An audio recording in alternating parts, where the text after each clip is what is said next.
கோவையிலிருந்து கேரளாவிற்கு 200 கிராம் தங்கம் 70 லட்சம் ரூபாய் பணத்தை உடலோடு உடலாக பிரத்யோக உடையணிந்து கடத்திய 2 பேரை வேலந்தாவளம் பகுதியில் கேரள போலீசார் கைது செய்து விசாரணை மேற்கொண்டனர். இது தொடர்பான கூடுதல் தகவல்களை தருகிறார் செய்தியாளர் நேசராஜ். நேசராஜ், வணக்கம். இது தொடர்பான முழு விவரங்களையும் வழங்கலாம். வணக்கம்.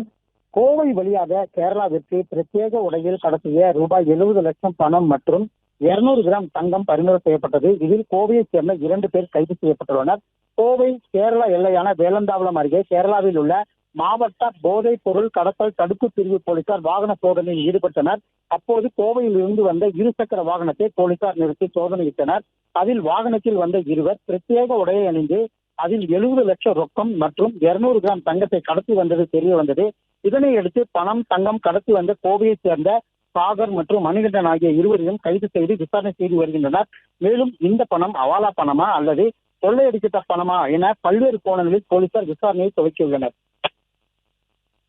பிளே ஸ்டோர் மற்றும் ஆப் ஸ்டோரில் இருந்து பாலிமர் செயலியை QR கோடு மூலம் பதிவிறக்கம் செய்யுங்கள். செய்திகளை உடனுக்குடன் பெறுங்கள்.